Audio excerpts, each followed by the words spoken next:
properly. I'll just wait for that to. There we go. Okay. Good evening, everyone. It's lovely to see so many of you here tonight, and welcome to the penultimate entry in the Institute for Northern Studies Public Seminar Series 2024 to 2025. For those who don't know me, my name is Dr. Andrew Lind. I'm a lecturer here at the Institute for Northern Studies, and it's my great pleasure to be chairing these sessions. Now, before we get underway this evening, I've got my usual housekeeping that I'll just quickly rattle through. You may see that this session is being recorded, and it will be made available on the INS YouTube channel, so you can share it with all your friends and colleagues. Once it's up there, and we should get that up relatively quickly after this evening. So if you don't want to appear in the recording, obviously make sure that you keep yourself muted and that you keep your camera off, but I will be enabling everyone to switch their cameras and microphones on for the Q&A session. And please remember that you can submit any questions at any point using the chat function, or at the end, once the presentation has been given, I'll open the floor for questions, and you can pop your hand up using the interface, and I'll invite you to put your question to our speaker. Speaking of which, tonight is one of those lovely occasions where I get to introduce a friend and a colleague as our speaker this evening, and it's my great pleasure to welcome Dr. Paul Malgrati. Now, as many of you will know, Paul is a lecturer here at the Institute for Northern Studies. In 2020, he completed his award-winning PhD in Robert Burns at the University of St Andrews, which he's since turned into a book, which was published in 2023 by Edinburgh University Press, under the title of Robert Burns and Scottish Cultural Politics, 1914 to 2014, The Bard of Contention. In 2020, Paul also published his debut poetry collection, Poemes Écossaises, if I can speak properly, with the Edinburgh publisher Blue Diode Press, which was then shortlisted for the Edward Morgan Poetry Prize. Since then, Paul has been working with Professor Donna Heddle on an edited volume about Franco-Scottish relations in literature, and on a new edition of Alan Sharp's A Green Tree in Geddes. He's also working on a second monograph on Scottish literary theory, and it's on that theme that he's going to be touching upon tonight in his paper, which is titled The Caledonian Antisyzygy, Origins, Legacy and Solution of a Paradox. A very warm welcome to you, Paul. Thank you so much, Andrew, for the kind introduction. And yeah, thanks to everyone for turning up on a Thursday evening to hear about the Caledonian Antisyzygy. I'm quite excited about this because it's been sort of 3 years of work and research that has gone into this presentation that I'm going to deliver tonight. I made a couple of presentations in the past on themes that will crop up here, but really it is the first time that I'm giving such a comprehensive picture of the work that's really busied my mind in the last while. I just thought I'd start with just a small disclaimer, just to mention the fact that the talk gets rather dense at times, especially when I get into all the philosophy of the antisyzygy, the thinking about contradiction and logic and such things. Reassure you, this is not all what the talk is about. But yes, I'll do my best to keep everything as clear and grounded as I can. I'm just asking from you that you bear with me through the tricky bits. I know this is the end of the day, so I'll recap on the main themes. I'll do some summaries as I go along to try and make sure everybody can follow. Yes, I promise it all ties together in the end. So let me share the screen and get started.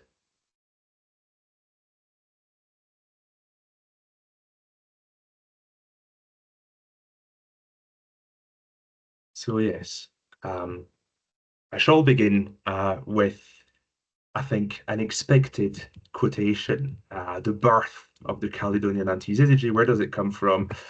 It comes from this quote, so let's read it. Scottish literature is remarkably varied and becomes, under the stress of foreign influence, almost a zigzag of contradictions. The antithesis need not, however, disconcert us. Perhaps in the very combination of opposites, what either of the two Thomases of Norwich and Cromarty might have been willing to call the Caledonian Antisyzygy, we have a reflection of the contrasts which the Scot shows at every turn. Would you not be surprised to find that in his literature, the Scot presents two aspects which appear contradictory? Oxymoron was ever the bravest figure, and we must not forget that disorderly order is order after all. These famous lines, introducing George Gregory Smith's Scottish Literature, Character and Influence book from 1918, are probably the most recognisable in the history of Scottish literary studies. This extract is just before Gregory Smith goes on to divide Scottish literature and Scottish culture more broadly between its realist, down-to-earth, lowland character and the more fantastical, airy-fairy Highland mood, a sort of racial divide, in other words, between the Saxon, the lowland, the Protestant of southern Scotland and the Celt, the Jacobites, the fantastical, romantic, imaginative Celt of the north. This is really, in a nutshell, what the Caledonian Antisyzygy is about, is this idea of Scotland as contradictory.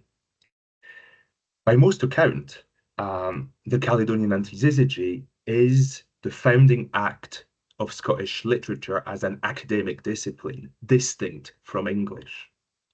As put by Michael Gardiner in his 2007 survey of Scottish criticism, in the beginning was the word, and the word was antisyzygy. Embraced by Hugh MacDiarmid, the great Scots poet, who used it to bolster the renaissance of Scottish letters in the 1920s, Smith's concept went on to influence key thinkers in Scottish literature, but also in Scottish studies more broadly, from David Dykes, The Paradox of Scottish Culture, to Tom Nairn's The Breakup of Britain, to Cairns Craig, The Modern Scottish Novel, and David McCrone, The Sociology of a Stateless Nation, all essential books of really our discipline in Scottish studies. All of these found in the Antisyzygy some intellectual momentum. In the 21st century, the Antisyzygy has come under some scholarly criticism. However, it remains solidly entrenched in the hybrid culture of devolution and amongst Scotland's commentariat, where it serves as a ready-made, one-size-fits-all sort of category to fit the movement of Scottish politics from the 2014 referendum to the recent withdrawal of Nicola Sturgeon, as you can see in those examples here on the slide.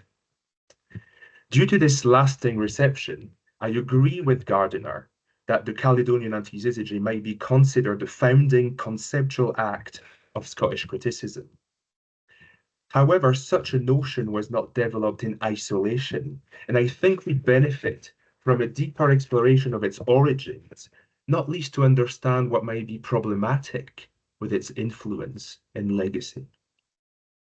I'm not the first one to look into this. Before me, Michael Shaw, Gerard Carruthers, Bill Herbert have already commented on the debt that Gregory Smith owed to the English critic Matthew Arnold. Carruthers in particular has highlighted Arnold's racial categories, which Smith inherited, dividing British literature between a realist, matter-of-fact Saxon mood and the more fanciful Celtic voice of the mountain. This Arnoldian habit of linking literary mood with racial character was recently studied by Baidik Bhattacharya, who found two main sources for it. First, 18th century British colonial anthropology in India, which already then would blend linguistics, literature, and racist theory to better categorize and control native populations. Oh, the Hindu, that's their literature, that's their language, that's their character, that's their race. Well, the Bengali, this is how you deal with them, right? So this was the sort of spirit of this colonial anthropology in the 18th century, which then fed and influenced 19th century German linguistics and philosophy, especially the philosophy of history, mapping the racial contribution of each nation to the budding idea of world literature and civilization. Like Carruthers and Bhattacharya, I would like to emphasize the influence of imperial ideology and German philosophy on Smith's Antisyzygy. Yet, unlike them, my focus isn't so much on the racial as on the logical or indeed illogical aspect of Smith's theory, that of his contradictory, dialectical, or paradoxical approach. This is no doubt a more abstract theme, I'm aware of that, but in my view, it is also a more lasting, more pernicious aspect of Smith's concept, that which has allowed the antisyzygy to remain popular today despite its outdated racial model.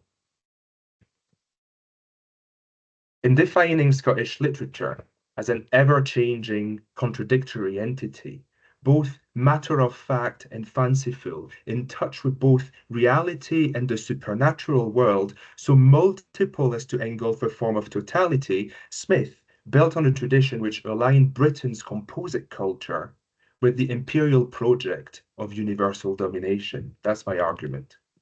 Yet following the collapse of empire, the dream of totality could easily turn sour, and the notion of a contradictory Scotland became no longer the sign of a Scottish capacity to become everything, to merge with the world, but instead the sign of Scotland's incapacity to become or even to be anything, the sign of Scotland's bareness, dissolution, nothingness.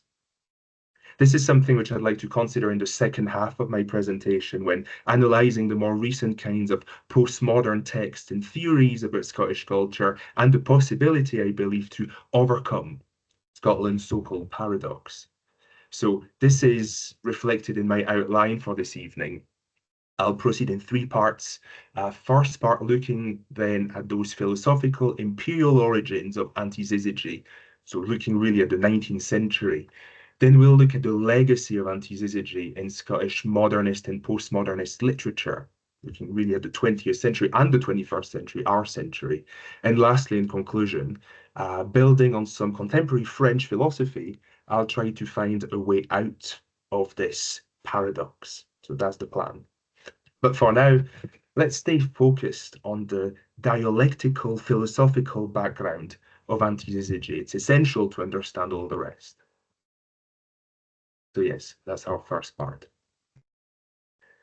To grasp this, I think we need to move beyond Gregory Smith and Matthew Arnold. Don't worry, we'll get back to them. But first, we need to begin with the writings of the Scottish philosopher Thomas Carlyle, who was the chief importer of German idealist philosophy into romantic British culture. Born in Ecclefechan near the borders, Carlyle studied German literature at the University of Edinburgh. In philosophy, he studied Immanuel Kant, the German philosopher whom he partly misunderstood, but also Johann Fichte and George Hegel, whom he understood much better. From Fichte and Hegel, Carlyle drew the concept of a divine dialectic at work in universal history. I quote, "The rocks crumble away, all things are changing, man changes faster than most of them. Yet, in the meanwhile, an unchangeable lies under all this and looks forth, solemn and benign, through the whole destiny and workings of man."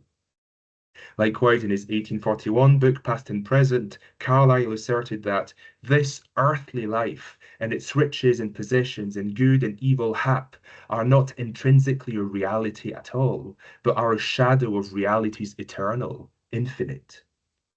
History, in other words, for Carlyle, is the facade of eternity, the finite world of facts, the world that we know, the facade of infinity. And indeed, for Carlyle, as for Fichte and Hegel, the two German philosophers, Hegel especially extremely important today, God is a process, a back and forth movement between the Father and the Son, between divinity and humanity. Human history is the process through which God is becoming complete, through which all the conflicts of our temporal world are resolved one by one, so that a supreme eternal synthesis eventually comes to rule. For Carlyle, the vehicle of this reconciliation between human time and God's eternity was none other than the British Empire. I quote, "Before us is the boundless time, with its as yet uncreated and unconquered continents and Eldorados, which we, even we, have to conquer, to create, and from the bosom of eternity there shine for us celestial guiding stars." According to Carlyle, it befell to the Anglo-Saxon, reinvigorated by German philosophy to conquer the world and civilize the godless, historyless, so-called savage men.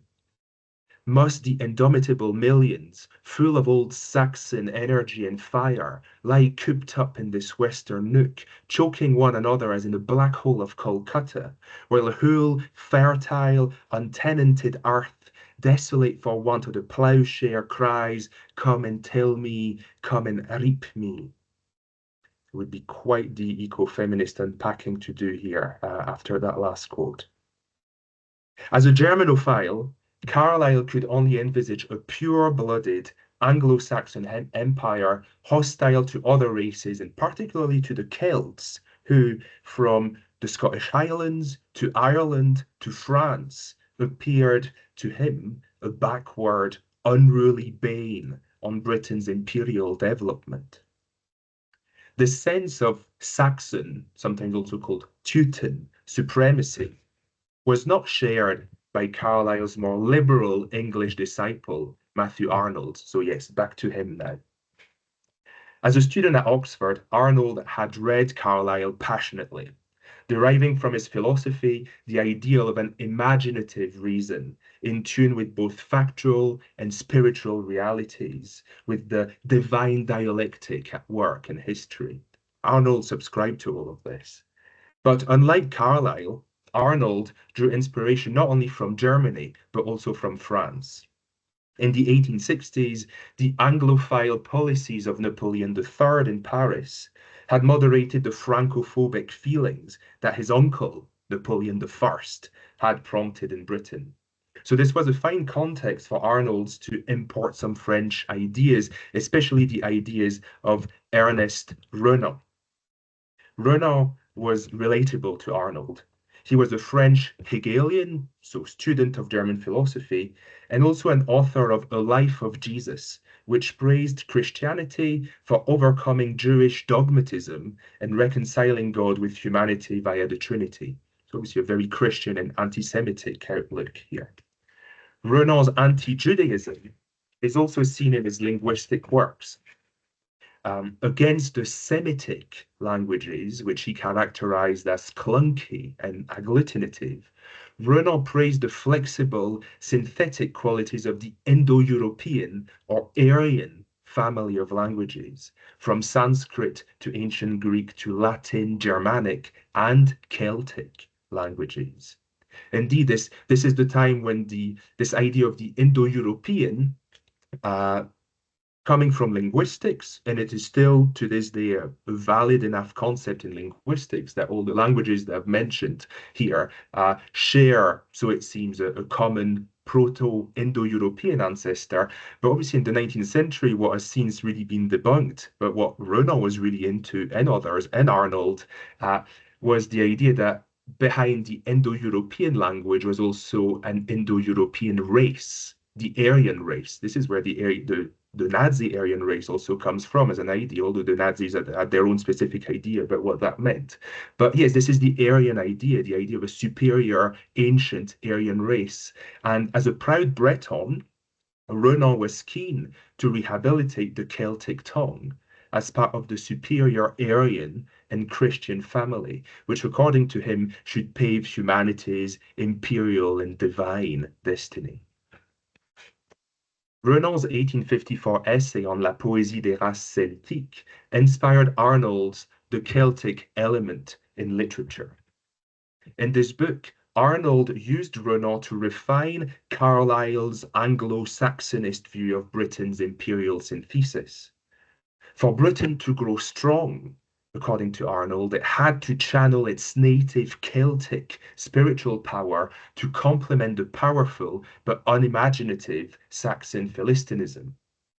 Arnold's point was clarified a year later in his most famous essay, Culture and Anarchy, where Arnold criticized England's Protestant Puritanism, overly keen on the Jewish Old Testament, which he called a form of Hebraism in the UK. Hebraism, so meaning quite anti-Semitically here again, a tendency to draw strength from only one limited religious and racial source. Against such perceived narrow-mindedness, Arnold praised Celticism and Greek-like Hellenism to inspire a fuller form of British cosmopolitan authority. According to Arnold, this was also justified in racial terms. As Indo-Europeans or Aryans, Saxons had better rally the Celts to find their true, sufficient, and divine law, I quote, rather than submit entirely, next quote, to any Oriental and polygamous nation like the Hebrews. So anti-Semitic territory here. Just like early Christianity had built on Hellenic culture to humanize the Jewish God of the Old Testament, so could the British Empire benefit from the synthesis of Saxon pragmatism, Greek reason, and Celtic spirituality to moderate Hebraic fire and perfect a universal state that would be, I quote, peaceful and the same for all mankind. So here we have it. From German idealism and German linguistics, to Carlyle, to Renan, to Arnold, we find the genealogy behind the idea that Celtic literature was a key component in Britain's Christian Indo-European synthesis. And such an idea, as we can imagine, soon take root not only in Ireland, but also in Scotland, inspiring local authors to understand their strategic situation at one of Britain's racial crossroads. In 1864, John Stuart Blackie, a prominent defender of the Gaelic language at the time, concluded his lecture on Gaelic with an attack on, I quote, the flat monotony of centralized civilization. The balance of two opposites was perfection for Blackie, who summoned Britain to embrace contrast and contrariness and thus preserve the Aryan unity of the Saxon and Celtic tongues to defeat Prussian bureaucratists, Parisian imperialists, and Russian despots on the world stage. More clearly still, the Gaelic scholar Nigel MacNeill, in his Literature of the Highlanders, 1892, praised the racial foundations of our Anglo-Celtic empire, which was nowhere so blended as in Scotland. Such composite, Aryan vigour was, I quote, not so immobile as the German, nor so light and airy as the French, and as a result had led British power to the incipient stage of universal dominion. While Carlyle thought the Celts were a bane on British development, with Arnold and his influence on Scotland now, Anglo-Celticism is seen as the strength of Britain, the Aryan strength of Britain as an empire. Around the same time, Robert Louis Stevenson, the famous novelist, was also shaped by the idea of an expansive and synthetic Scotland. In 1883, Stevenson wrote to his father that, I quote, Hegel, the German, got the best word of all philosophy with his antinomies. The contrary of everything is its postulate. That is, of course, grossly expressed, but gives a hint of the idea which contains a great deal of the mystery of religion and a vast amount of the practical wisdom of life. Stevenson's Hegelian interest in contraries and doubles is obvious throughout his works, particularly in Dr. Jekyll and Mr. Hyde, of course, but also in Kidnapped and Katrina, which Michael Shaw has read as Stevenson's attempt to produce a Scottish synthesis, bridging the gap between lowland Whiggish Saxons and Tory Highland Celts. But the link between Scottish contradiction and imperial expansion is more obvious in the Silverado Squatters, which Stevenson wrote in the United States, and where he contrasts the unity and clannishness of Scots abroad with the racial and political clashes of their homeland. At home in Scotland, clashes and conflict make Scotland undefinable for Stevenson and possibly unbearable. But abroad, I quote, Highland and Lowland, all our hearts are Scotch.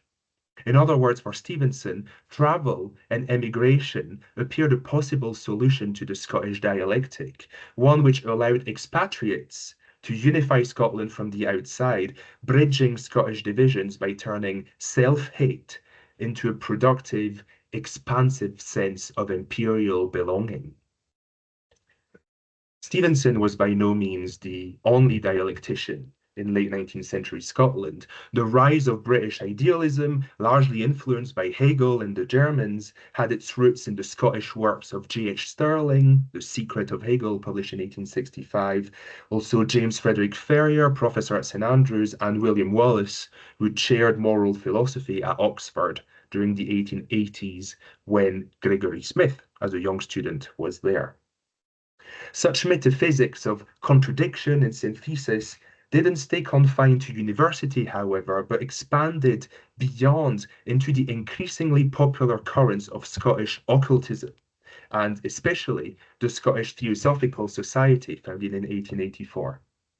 A movement launched by the Russo-American Helena Blavatsky, Theosophy attempted to produce a synthesis of Eastern and Western philosophies, mixed with some Darwinism, some religious theory, all that to produce an ultimate Indo-European, Eastern-Western, Aryan science of God. In her secret doctrine, The Synthesis of Science, Religion, and Philosophy, Blavatsky praised Hegel, the thinker of contradiction, whose conception of the absolute as both being and non-being aligned with the tenets of ancient Hindu philosophy. Such superior wisdom uniting Europe and India, capable of reconciling opposites, all of that for Blavatsky further reflected the intellectual superiority of the Aryan race, which she called the apex of physical and intellectual evolution, whose various branches, from the Hindu to the German and the Celt, should form a new brotherhood and take over. Such emphasis on Indo-European dignity and superiority explains why some key figures of the Theosophical movement, including the Londoner Annie Besant, which you have here below Blavatsky on the slide, Annie Besant, who became involved in home rule movements from India to Ireland and Scotland. For her, self-government within a federative imperial network appeared the best way to maintain equality amongst the Aryan race, whilst preserving collective power over the inferior races, so-called, of course, in Africa, America, and Australasia. Among key proponents of occult Celticism in Scotland was Patrick Geddes, the architect and polymath who coined the Scottish Renaissance slogan. As noted by Michael Shaw and Murdo MacDonald, Geddes found inspiration in the occult reconciliation of humanity and divinity. Similarly to Blavatsky, Carlyle, and Hegel, Geddes interpreted human history as the finite manifestation of divine infinity. Each historical event, each nation or race was an element of the divine whole. In other words, a nation lost to history, perhaps like Scotland, wasn't lost to the spiritual world. The eternal return of that nation, its renaissance, was always possible. The connection between Scotland and the universal was evident from Geddes's Outlook Tower in Edinburgh, a city whose Old Town and New Town summarized, I quote, all phases of culture and encapsulated history and the future. It was also felt further north among the magical supernatural race of the Celts, which Geddes and his friend, the painter John Duncan, depicted as part of the Indo-European spiritual elite. We can see this in some of John Duncan's famous paintings, like The Adoration of the Magi from 1915. It's set on Hebridean shores in the Western Isles. In the center, we can see the figure of the Druid here with the white beard, and on his on his clothes, the first or one of the first Western representations of the yin-yang. So we've got the yin-yang, we've got the pagan Celtic Druid, and of course to the left we've got the Virgin Mary. So a sort of Christian, Celtic, Indian synthesis here, Indo-European. We also find this in Duncan's Hymn to the Rose, where you can see here in the center, in the central character, the red-haired, possibly Celtic character, the swastika on her dress, and to her right, another character wearing Celtic symbols. So here again, another example of this Celtic Indian synthesis in Scottish art at the time. Because for both Geddes and Duncan, Scotland's soul reflected the best of human culture. The scientific Saxon in the south, and the spiritual Celt in the north, the Aryan, the pagan, the Christian synthesis. As such, Scotland appeared a piece of the eternal.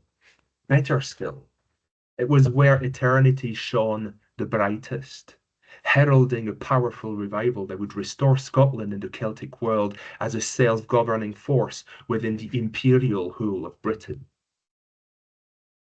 So what then did Gregory Smith and his Scottish literature character and influence add to all this, to Geddes, Stevenson, Blackie, and Scottish Theosophists, who had already connected Carlyle and Arnold's dream of a dialectical empire to the ideal of a synthetic Scotland, at once Saxon and Celtic, historical and spiritual, deceased and eternal, resurgent and imperial. Smith's contribution, of course, was conceptual. It was coming up with a term for this, the Caledonian Antisyzygy, which added its scholarly stamp to 50 years of intellectual development at least. It must be noted that Smith's use of the word syzygy, meaning a pair of being in the ancient Gnostic tradition, that reflects also a potential theosophical influence. Occurrences of the term abound in Annie Besant's Theosophical Review, and it is listed in Powys Holt's Dictionary of Some Theosophical Terms. Likewise, in 1888, the Oxford Dictionary linked the term antisyzygy, meaning a pair of opposites, to Zoroastrianism and occultist thought. However, while this occult influence on Smith's concept seems likely, his book never made such metaphysical content explicit, yet it was there. It was there. Because in defining Scottish literature by its lack of consistency, by its capacity to contradict itself, to incorporate both what it is and what it is not, to encompass both the finite scientific Saxon world and the infinite Celtic realm of imagination, Smith had turned Scotland into a potentially gigantic, godlike synthesis. Let's enter our second part now. But it wasn't Smith then that developed this metaphysical, philosophical potential that he had inherited from almost a century of philosophy. The man that did this was his most influential fan, Hugh MacDiarmid, the great poet whose literary renaissance during the 1920s drew heavily on the Celtic revival of the 1890s. MacDiarmid was a voracious reader who, like Geddes, Duncan, and the Theosophists, aimed to combine both Western and Eastern thought in his vision of Scotland. Indeed, we know that MacDiarmid read Smith's theory of antisyzygy in the early 1920s in parallel with the neo-Hegelian Russian philosopher Vladimir Solovyov. Similarly to his friend Fyodor Dostoevsky, Solovyov had adapted Hegel's idea to the Russian situation. Russia, a country divided between East and West, but whose paradoxical unity could fuel expansionism in both directions, heralding the universal rule of Russia's church. So what Carlyle and Arnold had done for Britain, what Hegel had done for Germany, Solovyov was doing it for Russia as well. And MacDiarmid was reading this. Interestingly, Solovyov also used the concept of syzygy, which referred for him to love as a divine union between the individual subject and the cosmic whole. Solovyov and his syzygy had already influenced Blavatsky and the Theosophists in the 19th century, but it was now influential on MacDiarmid. MacDiarmid, who brought Solovyov and Gregory Smith together in what he called a Russo-Scottish parallelism, an intellectual bond that should inspire Scotland's own attempt at empire and synthesis. Of course, MacDiarmid thought that he was the man for this grand task, and he undertook it in his famous epic in the Scots language, A Drunk Man Looks at the Thistle, 1926. There, MacDiarmid uses Smith to, I quote, pit in a concrete abstraction my country's contrary qualities, and mak a unity of these till my love o'er its history dwells. Endowed with self-contradicting powers, MacDiarmid's thistle changes into myriad shapes, including an octopus, a diagram, a skeleton, bagpipes, centuries fleeing down a water chute, and even its traditional opposite, the English rose, which it ends up encompassing, all the while remaining true to its paradoxical nature.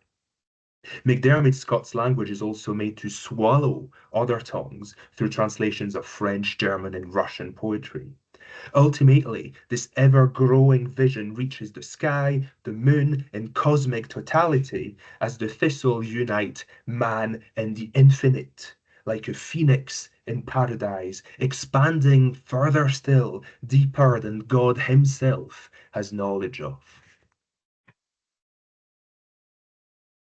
Let's take a quick pause here and let's try to formalize what's going on in this poem. And to be fair, in all of that philosophical tradition that I've been talking about so far, what's the logic of all this? How does it work?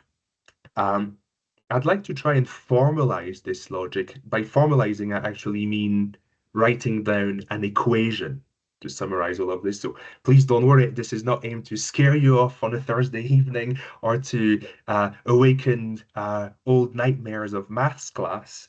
I just hope that actually it helps to summarize and clarify a few things. And this will also prove helpful at the end of the presentation when trying to find a way out of the paradox. Okay, so let's try this. How can we summarize MacDiarmid's logic in A Drunk Man and the tradition that he builds on? Well, we've agreed that Scotland is a contradiction in terms, the Antisyzygy. So Scotland equals what Scotland is not. Scotland equals non-Scotland, in other words, and in logic you could formalize this way. A equals non-A. Therefore, well, non-A is everything that's not A, right? Non-Scotland is everything that's not Scotland. So non-A potentially equals B, C, D, E, infinity. Yes, this is what's happening in the poem. Non-Scotland equals the Saxon world, the Celtic world, the world, why not? God, why not? Infinity. Therefore, Scotland equals infinity, right? This is what we already had in Geddes in the Theosophy. This is what we had not for Scotland, but for Britain in Arnold and Carlyle. And this is what we have now. Scotland, Scottish literature, and MacDiarmid's poetry have no fixed identity or firm borders, in other words. They merge with totality and therefore can unite humanity and divinity in a wholesome synthesis.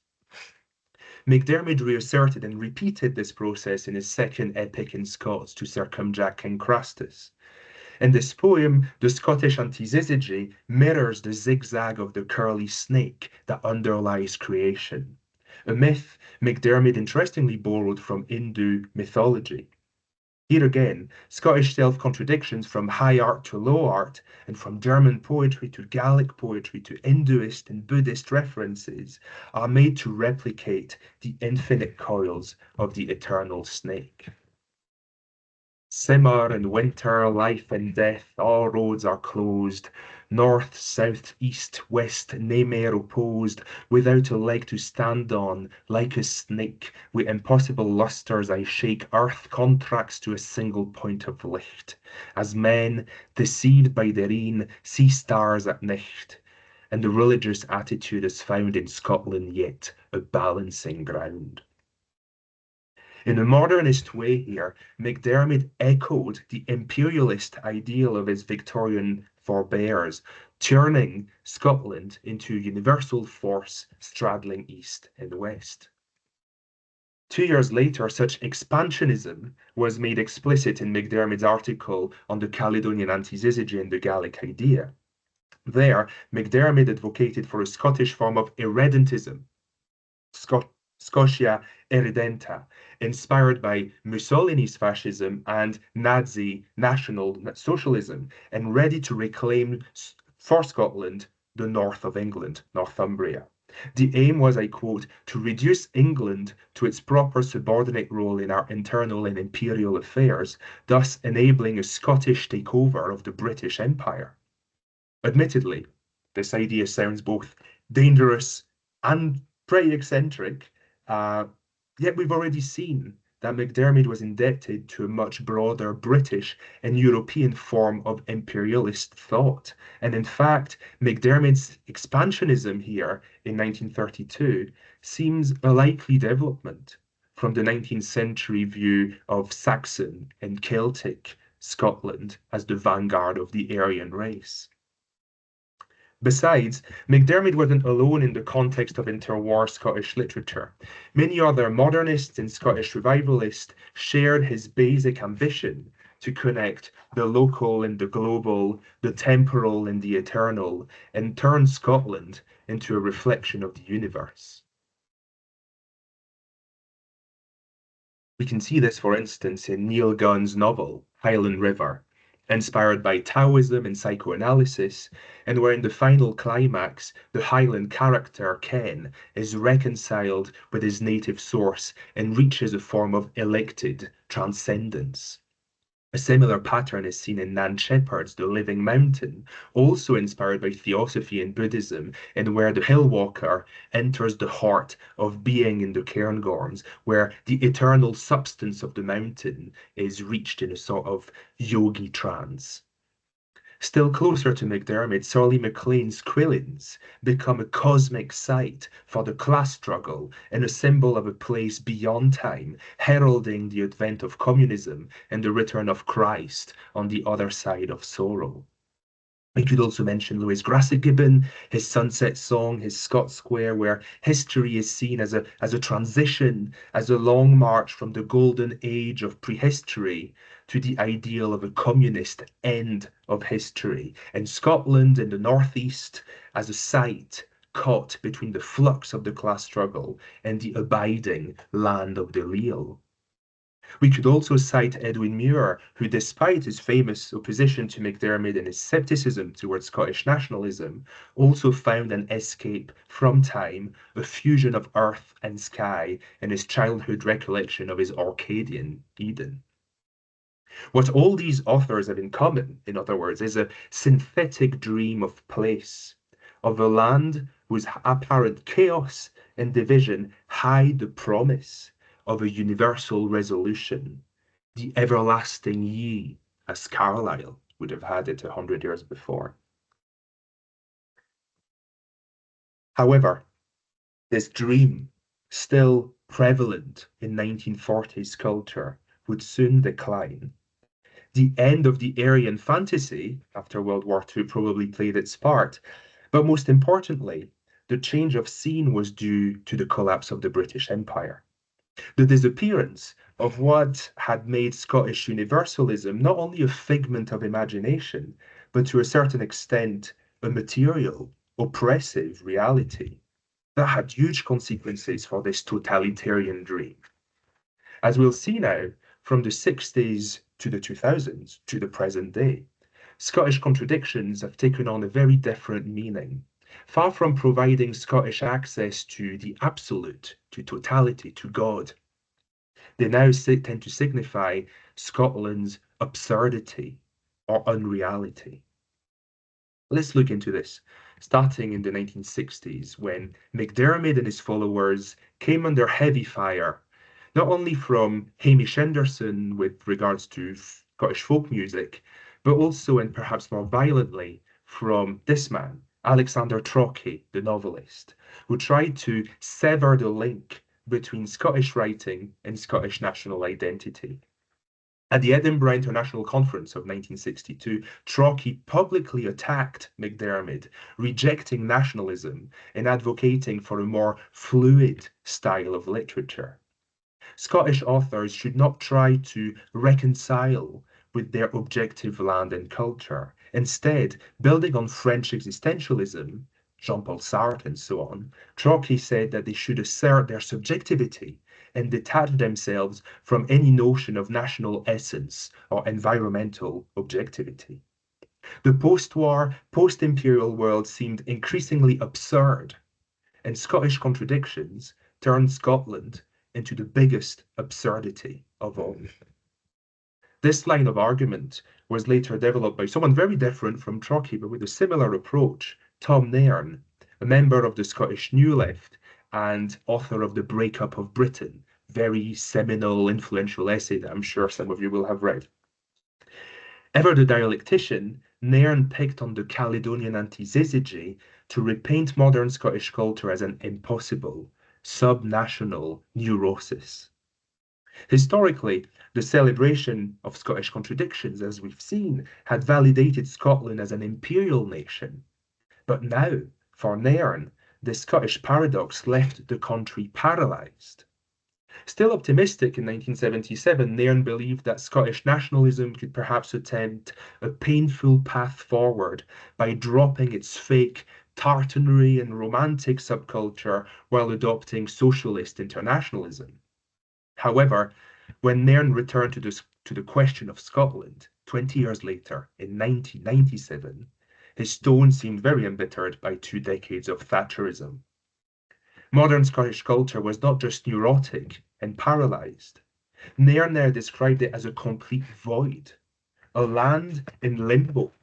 He wrote, "Nowhere is in this sense a distinctive Scottish place," before diagnosing a form of fragmentosis Caledoniensis.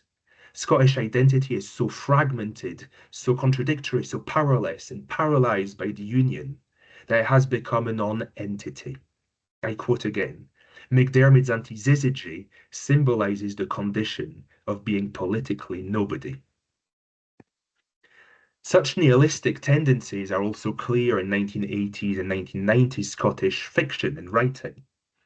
Building on Alexander Trocky, French existentialism, and American beat poetry, many Scottish authors embraced a very subjective style of writing, featuring long monologues and soliloquies, and doubting the world's reality beyond their words. James Kelmans, in his bus Conductor Hines, famously bridged the gap between objective narration, intersubjective dialogues, and subjective monologues. This results in Hines being characterized as a negation, someone whose Glaswegian voice becomes the only reality while negating the reality of what it incorporates, that is, the world around him. But the voice grounded on nothing is also at risk of collapse, as realized by the protagonist of Janice Galloway's The Trick is to Keep Breathing. She collapses the objective, oppressive, colonial world of men into her soliloquy. Her act of resistance is to cancel the reality that world. The reality of that, let's say that again. Her act of resistance in this novel is to cancel the reality of that world by speaking up. But in so doing, she is left between 2 voids, the void of the patriarchal world that she negated, and the void of her identity as erased by this patriarchal world. Like the bus conductor Hines, her only way forward in this groundless world is to persevere in solitude, to keep breathing, to keep talking, and to embrace her individuality beyond any social, national, or ecological context. We could say similar things about Trainspotting, a novel built on competing monologues and where the imaginative power of drug serves to corrode any sense of reality or community and sees Renton take a selfish, self-made way out of Leith, whose empty train station has become another metaphor for Scotland's void. I know that each of these novels would deserve a much longer development in depth and some close analysis. I just want to illustrate the thrust of my argument here, so I hope you'll forgive some simplifications. Happy to go back to this in the Q&A maybe. But what I want really to emphasize is that the fashion for monologues in late 20th century Scottish writing, combined with this incapacity to narrate or describe an objective community, a land, or a history, is what Scott Hames, lecturer at Stirling University, Scott Hames, this is what he has called the spectacle of voice. For Hames, the spectacle must be understood within the double context of Scotland's post-imperial crisis on the one hand, and the campaign for devolution on the other hand. Indeed, the notion of Scotland as a parliament of voices, as an empty space filled by competing voices, was also fashionable in the literary scholarship of the 1990s. Major scholars like Robert Crawford and Cairns Craig used the theory of Mikhail Bakhtin, another Russian, to portray Scotland as a dialogical nation. Dialogical, not quite the same as dialectical. Dialogical means here a country that's built by an open-ended dialogue, a conversation between people, between languages, dialects, and viewpoints. This admittedly sounds, more pleasant, more constructive than the brand of nihilism developed by Nairn, Kelman, or Welsh.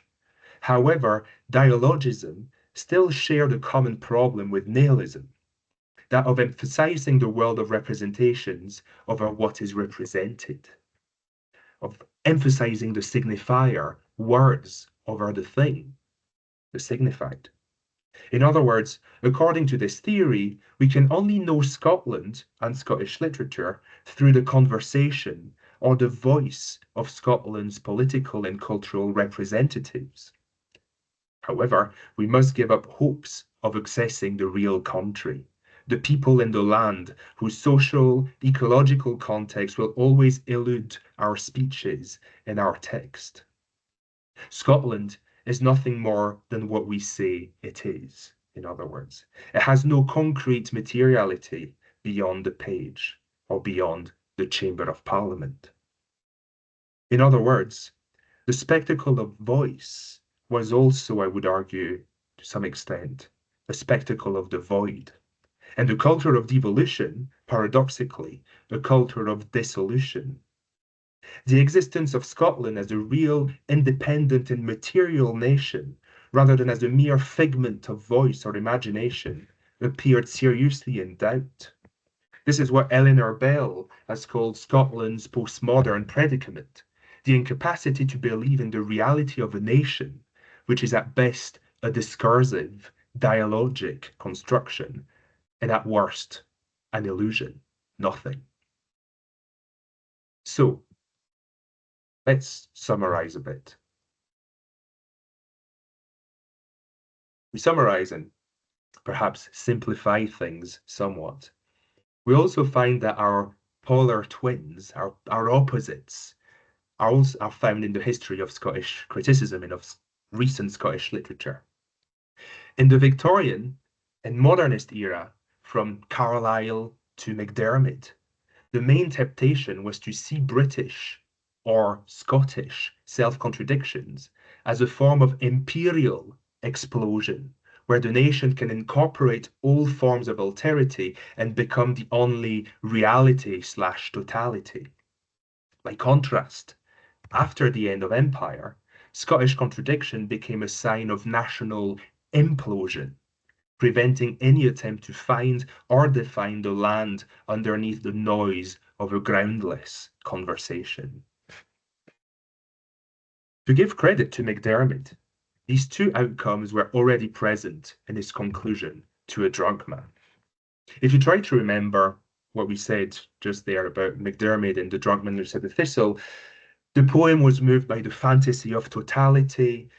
In the poem's first half, the contradictory thistle fuses with everything else, from Russia to the moon and deeper than God himself has knowledge of. However, the thistle hasn't solved all its problems, all its contradictions by merging with infinity. Rather the opposite. That merger heightens Scottish contradictions now by including both light and darkness and heaven and hell in the final synthesis. There's naught but nothingness there, the hole where the thistle stood, that rootless radiant flies, a phoenix in paradise. The thistle has become a sort of pendulum between absolute being and non-being. By engulfing God, it now takes its root in nothingness, and we can choose to either worship or deny it. In other words, the omnipotent thistle is also impotent. So in the lines of the poem, we can read the trajectory of 20th century theory from the imperial dream to the post-colonial, post-Christian spectacle of voice and void. MacDiarmid failed to break this pendulum. His drunk man ends with a vision of the wheel of fate endlessly tossing Scotland between being and nothingness. There is no escape. Scots canna learn, sae canna move, but stick for aye to their old groove, the only race in history we've bidden in the same category. A Scottish poet maun assume the burden o his people's doom, indeed to brag their living tomb. Mony hae tried, but aye failed, their sacrifice is nocht availed, upon the thistle they're impaled. However, although he can't escape the Caledonian zigzag, MacDiarmid's despair, the fact that he's not happy at the end of the poem, that prevents him from fully adopting the status quo and just accepting the wheel of fate. Because yes, despite his imperialist and even his fascistic tropes, MacDiarmid remains a revolutionary, a socialist, hoping for real material changes in the history of the world and of his country, hoping for a genuine change that would not just repeat the old world of religion and empire where the one is everything and everyone else, everything else is nothing. A genuine change that would break that wheel of fate and create a fully fresh, different future. As felt in the last lines of his poem, the Antisyzygy, which initially seemed anarchistic and exciting and new, now has turned into a conservative nightmare. If Scotland is at once everything and nothing, what else could it ever become? If you already encapsulate infinity, how could you possibly become something new, something that you're not already? You're everything. There's nothing else to become. Whether you are everything or nothing, or even worse, if you are both at once, there is no alternative. You are everything there is to be. And if everything else, you are everything there is to be, and if everything there is to be is disappointing, forever tinged with death, despair, power, empire, oppression, then so be it. No way out. Conservative philosophy.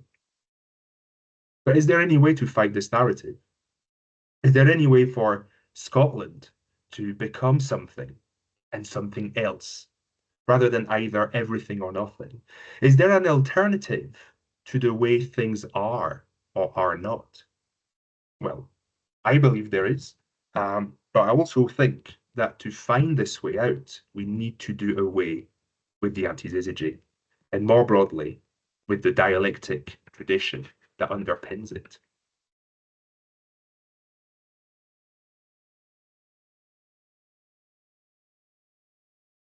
Luckily, fresh developments in contemporary French philosophy provide us with a potential way out. This is where I'd like to introduce the works of two thinkers, still very much alive, belonging to the new school of thought, sometimes referred to as speculative materialism. The first philosopher is Quentin Meillassoux to the left, lecturer at La Sorbonne in Paris, and author of the seminal After Finitude, translated into English in 2008. The other one is Tristan Garcia at the University of Lyon, author of many books, and especially Laisser être et rendre puissant, Let Be and Make Powerful, which is yet to be translated because it's very recent, 2023. Both of them are former students of Alain Badiou, another great name of French philosophy that some of you might have come across before. And both are involved in overcoming dialecticism to build a 21st century philosophy of emancipation. Let's look at Meillassoux first and what he can help us with. Meillassoux considers the conservative effects of a conception of identity based on contradiction. So what I've just been talking about. While thinkers like Hegel, Carlyle, Renan, Arnold, or MacDiarmid initially presented contradiction as the vehicle for historical change, for plurality and metamorphosis, I think we now realize that the end point of their philosophy or their poetry is one of absolute order, stillness, conservation, empire. This is exactly what Meillassoux explains, though in more abstract terms.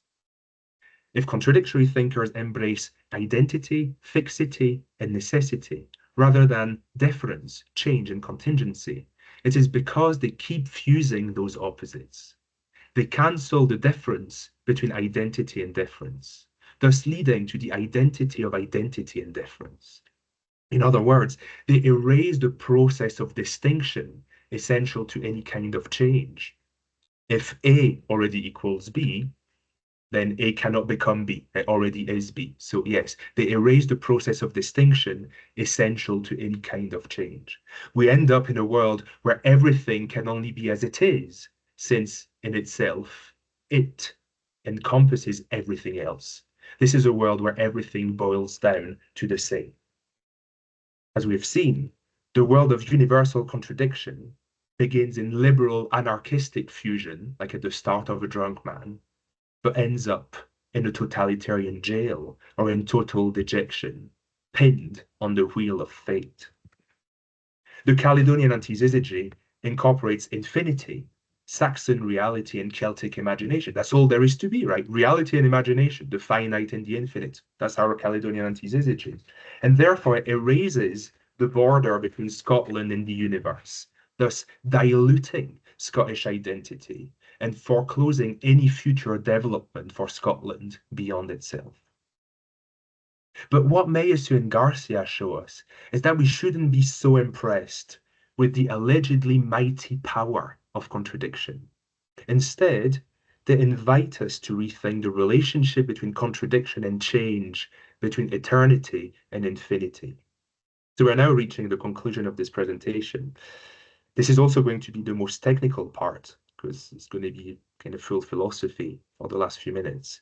So I'll ask you to brace yourself one last time and stick at it. Let's return to that equation that we looked at when analyzing A Drunk Man. If Scotland is a contradiction in terms, what did we say? Scotland equals what it is not. Scotland equals non-Scotland. So we could formalize this as A equals non-A. Therefore, non-A being everything that non-A being everything that A isn't. So non-A includes B, C, D, E, F, etc., etc., etc., until infinity. Non-Scotland, therefore, equals whatever. England, Europe, the world, God, infinity. But because Scotland equals non-Scotland, therefore, Scotland equals infinity, right? That's the demonstration. Is this true, though? Is there a flaw there in that syllogism? Like, is there a rat somewhere? Well, that's the logic of MacDiarmid, which was already present in Carlyle, for whom the finite world was only a reflection of divine infinity. This was still present in Tom Nairn, when he said that the Antisyzygy symbolizes the condition of being politically nobody. Yes, because Scotland equals infinity, so Scotland equals nobody and nothing, right? Once again, if you are what you are not, you merge with everything that isn't you, you become everything and nothing, you lose your identity, either merging with all being into a massive empire, or vanishing in nothingness. Just depends what you believe. Perhaps depends whether there's an empire to go with or not, and which somehow perhaps explains or eliminates the last 150 years of critical history once again. But back to this. Is this equation true? This is all that matters for us right now. If A equals non-A, does A necessarily incorporate infinity? Are all conflicts, all opposition in history, society, or nature necessarily an open door to the whole, the infinite mark of providence? This would mean that all conflict, all contradictions boil down to the same, to infinity, to the mystical spirit for some, or the void lying behind all things. Let's take a more concrete example of what that might mean. Imagine a paradoxical world, okay, where everything is its opposite. You yourself, you equal what you are not. And Scotland incorporates non-Scotland, and England encompasses non-England. How then should we interpret the Battle of Stirling Bridge? Did Scottish soldiers, the enemies of England, the bannermen of non-England, fight for England under cover against their better judgment? And did the anti-Scottish knights of King Edward dialectically fight for Scotland? Did they all fight for each other, in other words, for a greater cause, perhaps, for providence, for the Christian God that they had both prayed on the eve of battle? Is that how we should interpret that battle? Well, some did. That's the kind of interpretation you would find in the 19th century by the very Hegelian influenced generation of Victorian Unionists, who saw the Battle of Stirling, the fight between England and Scotland, actually as a fight that echoed in God, in divinity, and in the providence that one day would make Scotland and England come together in the British Union. So that's an interpretation. But this is where Tristan Garcia disagrees. For him, all contradictions have a different form and do not collapse in infinity. Do not collapse in totality, more like. To prove this, Garcia takes a geometrical example, and this is where we'll all need to focus one last time. Let's look at his demonstration. Take a logical contradiction. For instance, a circle that is not a circle. A circle that is not a circle, in other words, a circle which at once must be a circle and must not be a circle. Yeah? I mean, a bit confusing, but simple enough. A circle that's not a circle, logically, it must be a circle and it must not be a circle. That's all we've said, right? If the circle must not be itself, does this mean that it must be something else, or perhaps everything else? Can we infer this from what we've said so far? Well, no, not for Garcia. This is stretching the logic too far. We've only said that the circle must not be itself, not that it must be everything, nothing, or anything else. We haven't specified that. This is stretching it. For sure, the circle that is not a circle could also be, why not, a triangle, a dog, a man, or the universe. But there is no logical necessity there. Similarly, imagine a triangle that is not a triangle. It is not necessary that this triangle is also a circle. It could be a circle, but it doesn't have to be. It's not implied by the logic. It must only be a triangle that is not a triangle. So, all contradictions are different, in other words, and cannot be fused with each other in a big illogical soup, be it the Hegelian God or the postmodern void. Contradiction does not mean totality. Okay, so that was very abstract. Let's take a more concrete example, which hopefully will be more helpful. Imagine a Scottish football fan, born in Dundee, but let's say he has lived outside Scotland for most of his life. So he encompasses both Scottish and non-Scottish identity. He is, Scotland and non-Scotland in a way. Does that mean that he will necessarily identify with England when England plays Scotland? Or does that mean that he will watch all of the games of Brazil in the hope to see them lose, thus turning into a perfect non-Brazilian? Well, no, that's absurd. I mean, the poor guy has just lived outside Scotland. Okay, he's Scottish, non-Scottish. That doesn't mean he has to support England all the time or to be against Brazil all of a sudden. Not all contradictions are the same. That's absurd. For sure, in theory, he could do all of these things. Could decide to go and support England, why not? But he doesn't have to. The fact that he is both Scottish and non-Scottish does not require that logically. Same at the Battle of Stirling Bridge. All the Scots with a mixed identity could have betrayed Wallace in theory, but they didn't have to, and in fact, they didn't. Likewise, English soldiers with a mixed identity didn't have to betray Edward to join Wallace, and most of them didn't. So contradiction doesn't lead to a total fusion with everything else. Each contradiction is specific. Even in a contradictory world, A does not necessarily equal B or infinity. Each contradiction is different because it is determined by the premise it contradicts.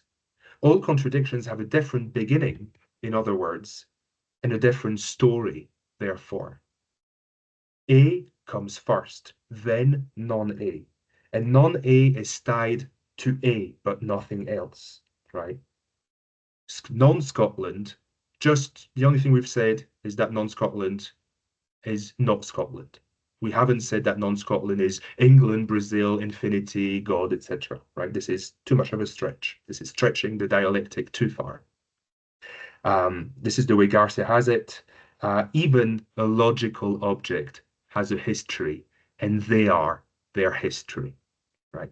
Because A comes first, and the contradiction is tied to its first element, not tied to what comes next. What comes next is only possible, never necessary.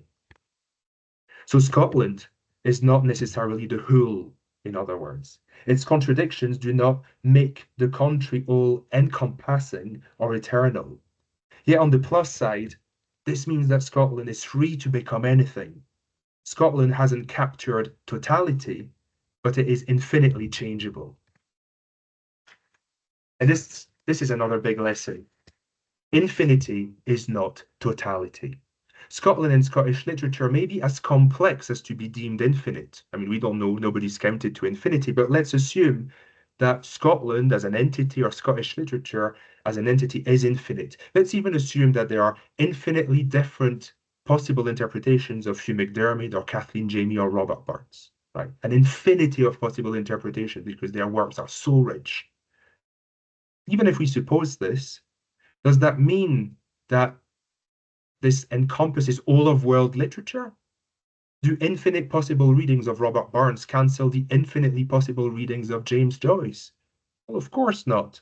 Infinite interpretations of Joyce that have nothing to do with Robert Burns are also possible. It's the same for each one of us, right? We're all very complex human beings. We're infinitely complex, perhaps, but we don't incorporate the whole world, right? And this links to some broader development that I can definitely not get into now, but it's worth alluding to. This links to broader developments in quantum physics or in set theory in mathematics, where the possible existence of infinite infinities has long been established. The infinite complexity of a nation doesn't mean it is destined to incorporate the universe. This is the great mistake of modern imperialism. In fact, for Meillassoux, this is the great mistake of what we call modernity and of postmodernity. Both eras were marked by the belief in one infinity or totality, which after the failure of empires and other totalitarian projects in the 20th century led to a long period of mourning, of nihilism, period in which we're admittedly still apart. But nothingness is not the end word. Something else is always infinitely possible. Scotland is not everything, nor is it nothing. It is not eternal, yet it is changeable. It may include different voices, languages, empty spaces, non-human worlds, materiality, historical contradictions, past pains, trauma, past dreams, future hopes, and a lot more still. A lot more that we can always discuss and talk about and describe, but never fully control, never totalize. Scotland is not universal, it is distinct, and as such, it participates in a universe composing infinitely distinct possibilities. Yes, another Scotland is always possible. Thank you.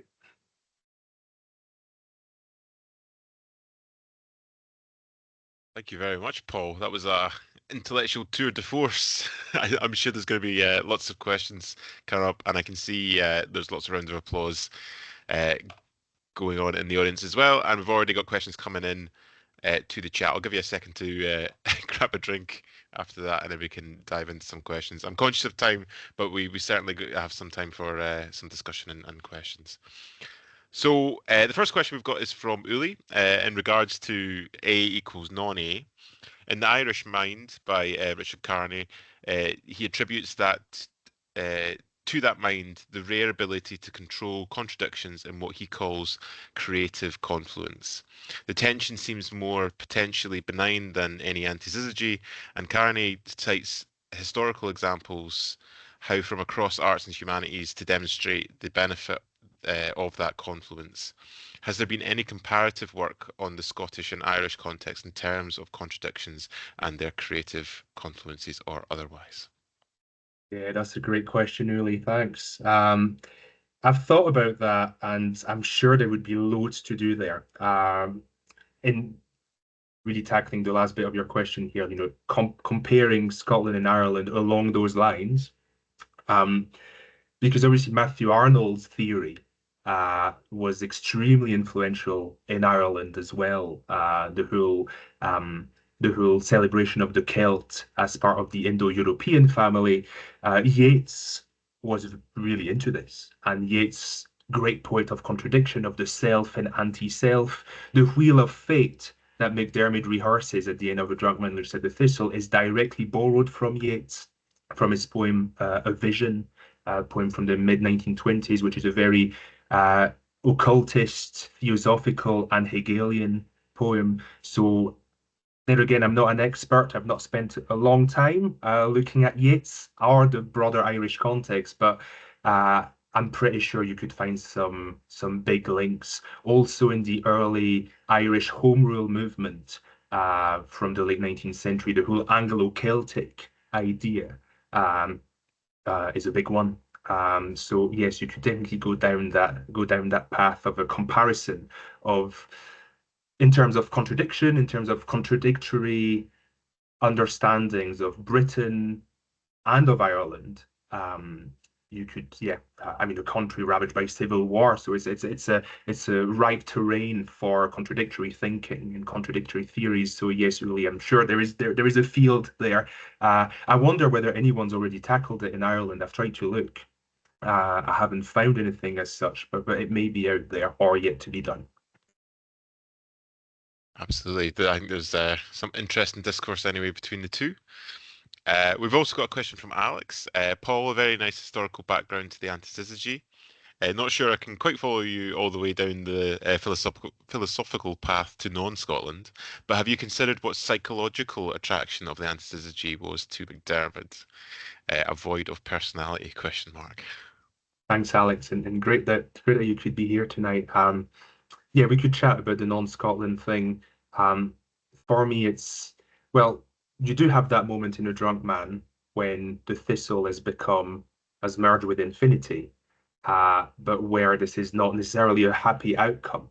The thistle rises and forever will, which is a bit of a climax there at the end of the poem, is actually a bit of a dejected climax because MacDiarmid has realized that merging with everything also is merging with nothing. Right. So that's just disappointing. So I think there's a clear disappointment there, which then I would say that's what I was trying to argue, but it'd be very interesting to discuss that together at some point. With the end of empire and the end of the material, tangible reality that perhaps made it possible to dream and hope that Scotland or Britain could merge with infinity, conquering the whole world and the universe. With the collapse of that dream, that leads Scottish criticism and some Scottish literature down a more nihilistic, non-Scottish sort of path. At least I'm just summarizing what I was trying to say here, but there again, it'd be interesting to discuss. As to the psychological attraction, that's a very interesting one. I still need to do a bit of work on that. I'm hoping that your own work, because Alex is writing the next biography of Hugh MacDiarmid. So we'll see what you write on this. I'm approaching this perhaps more not so much with MacDiarmid, but perhaps more with Neil Gunn or Edwin Muir. I still need to do work on them, but they were into Jungian psychoanalysis. They were into this idea that to become yourself fully, you had to merge with your unconscious, right, with a sort of nothing at the back of your mind, right? And by merging self and anti-self, very Yeatsian again, you could really reach transcendence and reach the absolute in some kind of divine space. So Muir and Gunn were both into this. I don't think MacDiarmid was into this in the same way. it seems to me that dialectics mattered more for him than psychoanalysis, but I might be wrong there, and very happy to learn. So thanks, Alex. Perfect. And we have a question from the audience. We have Catriona.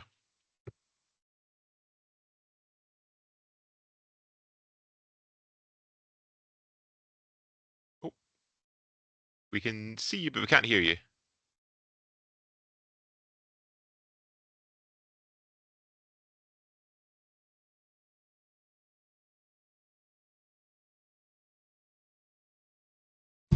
Sorry, I There we go. muted my That's mic. you. I double muted for safety.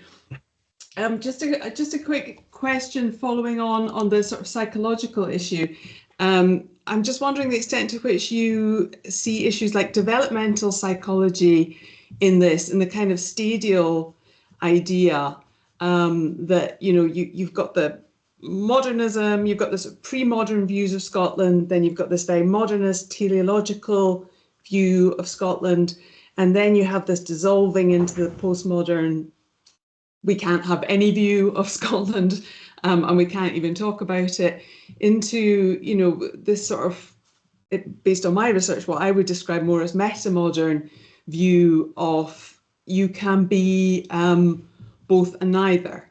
You know, there's no teleological driver to what Scotland is. It's just, well, it can be this and it can be that. It can be Highland, it can be Lowland, and that almost represents a kind of a psychological maturing, a reaching of a new stage where we can kind of go up the spiral, you know, and look down. And I just wondered what you thought about that, if in the sort of philosophy of this, you're seeing connections with that sort of psychological stadial development approach. Thanks so much, Katrina. Such a great question. Yes, that sounds quite close to what I'm trying to say. It seems, you know, where you end up with this, you know, you call it meta-modern. I'm actually quite interested in that concept. I haven't read much on it. I come from the speculative materialism of the French at the moment, but just probably common ground there. But yeah, it was a state where you just, I don't know if it's a maturing, but perhaps it is. But you know, it's a state where you just realize you can't grasp any form of totality, right? Yeah. Infinity of infinities.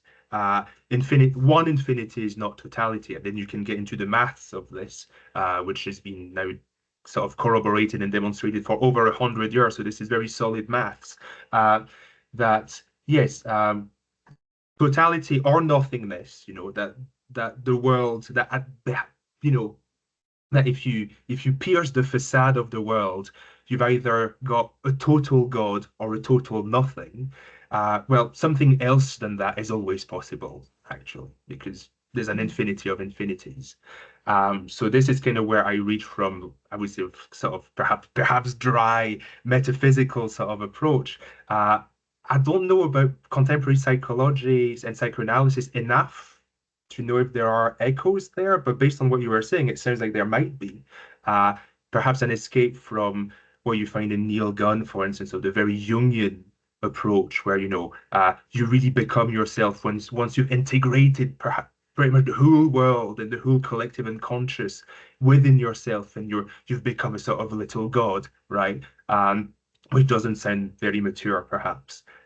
So yes, I mean, I'd be very interested if you've got links or anything to do with Sure. a kind of more the 21st century sort of psychoanalysis that might corroborate some of this would be very interesting to read. So thank you. Yeah, I'll send you an email. Cool, thank you.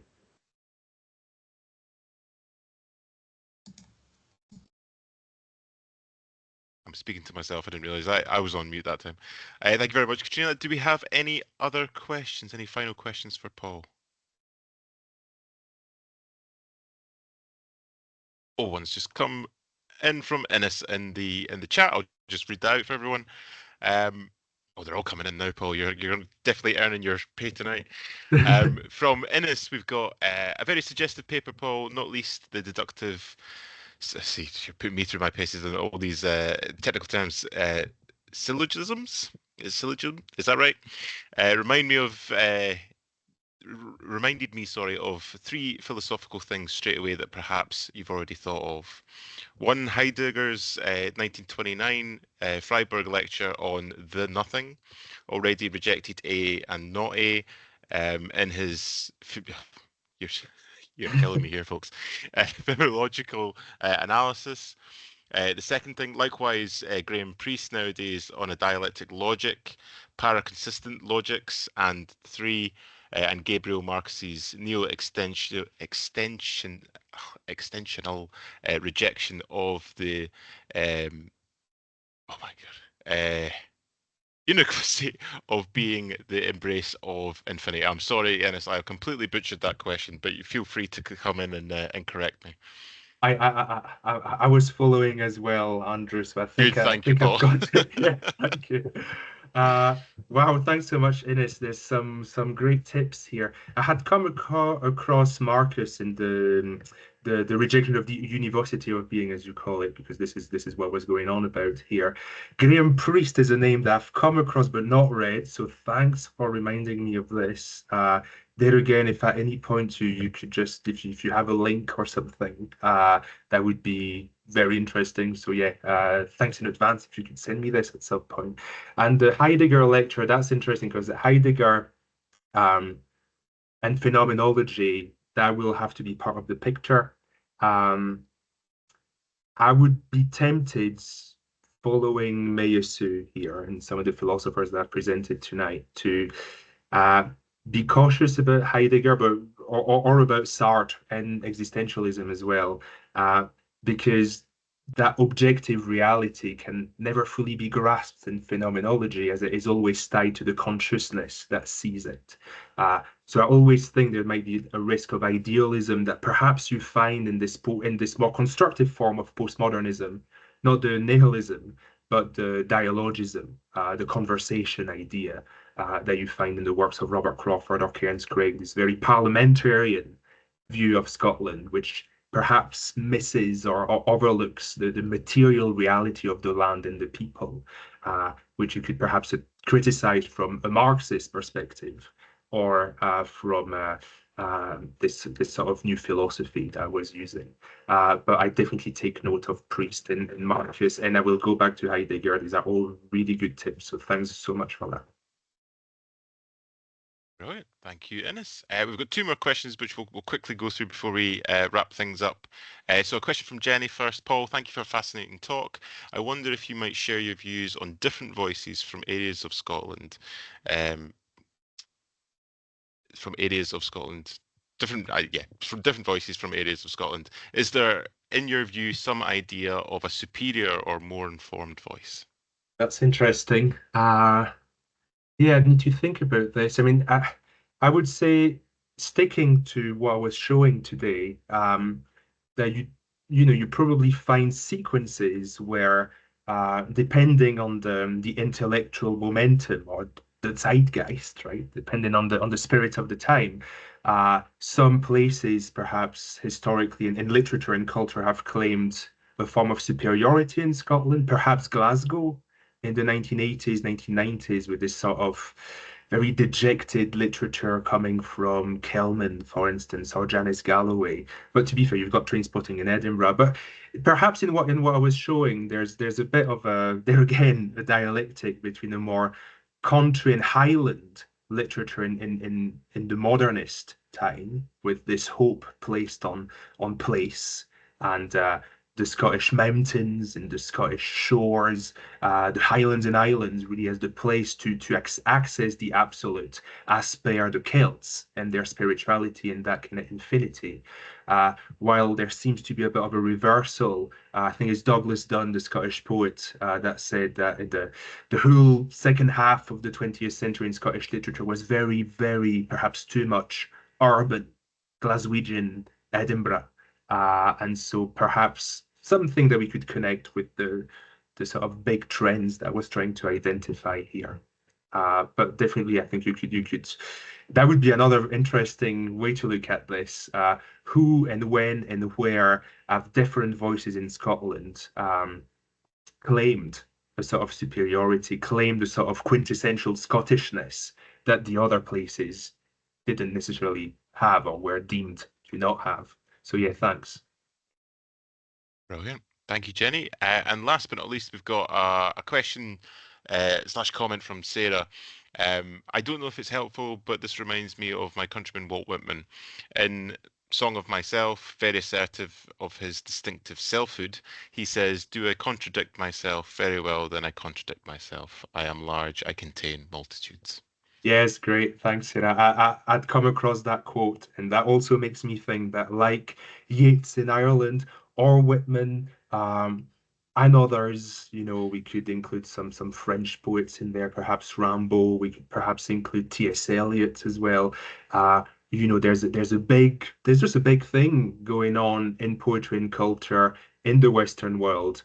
With this, just there's the reception of Hegel's philosophy and contradictions seen as this conduit to God and the absolute. And so Whitman, in his absolutization of the self and his celebration of himself, then of course he will jump on the contradictory idea.